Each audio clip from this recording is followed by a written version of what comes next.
Hello out to all you wonderful people. This is Andre, the Game Idea Guy. Thank you once again for lending me your time and your ear listening into another Gamer's Thoughts discussion. And I do apologize if I sound a little bit muffled. I'm wearing a full facial mask at the moment, and it covers my mouth while I'm speaking, but it should also help with any popping noises that normally come through when I'm talking anyway. But I just wanted to get that out there. I'm trying to see how it sounds, for one, to make sure that people can understand me when I'm speaking, and two, because I like the mask. But that aside, I meant to make this discussion a week ago, at least for people that are listening through Anchor, because my computer is still down currently until I can get it going again. So I'm hoping to do that either by the end of this week or the beginning of next week to get it back up and running. That said, so Super Mario 3D AllStars was released, I think, late last year, and earlier this year it was taken down off of the eShop, so the digital version of it is not available to be purchased on the eShop anymore.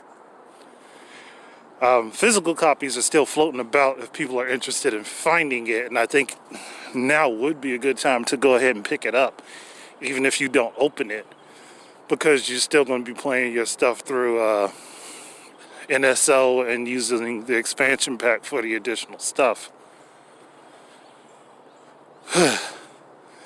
But the thought had occurred to me, and I'm pretty sure it occurred to several other people, that Super Mario 3D AllStars was an emulation test.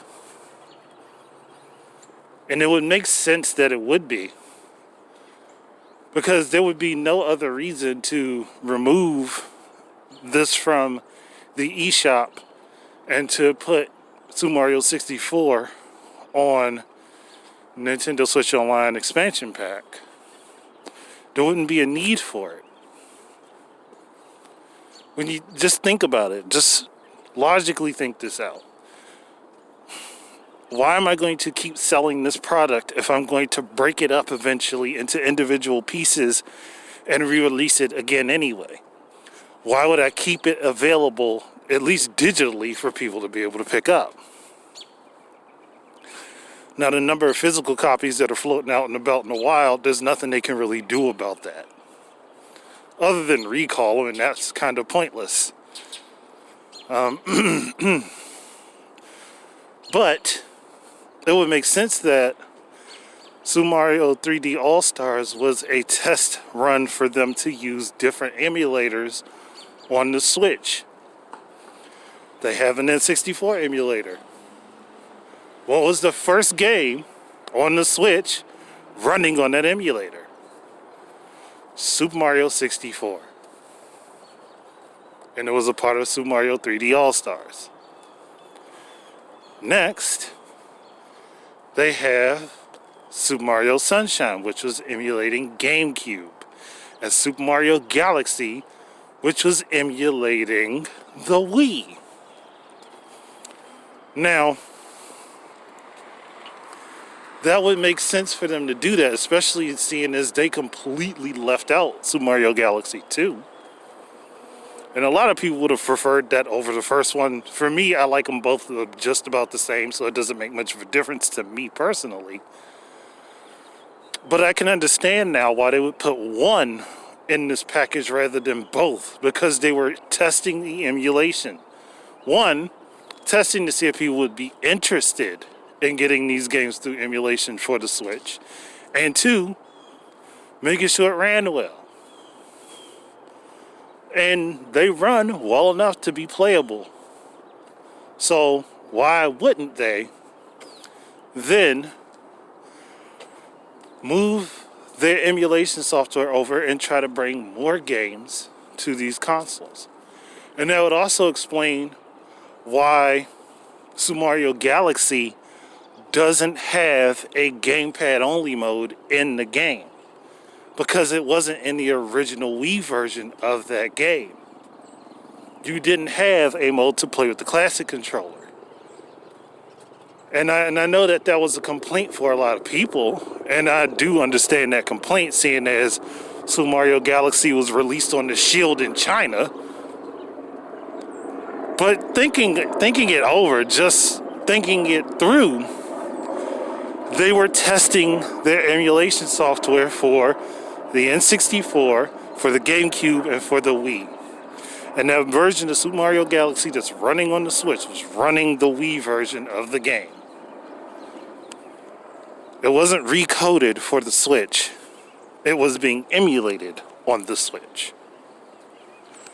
And I think a lot of people probably already understood that once you got past all of the complaints and agitation over there being a lack of additional control modes. So that is what my theory is that well, I didn't really say it. Let me go back and actually do that part. So, we're looking at GameCube emulation and Wii emulation coming to the Switch legitimately.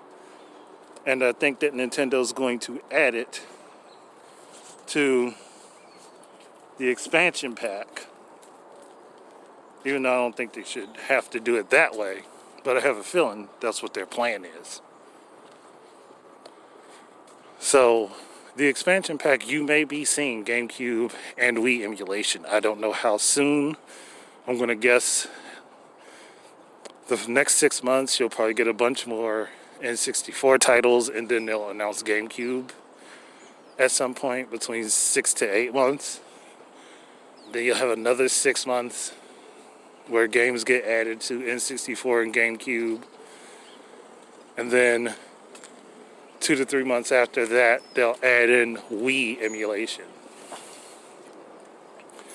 Now, both the GameCube and the Wii have some games that are unique to themselves, that are only on those platforms, that are both first and third party.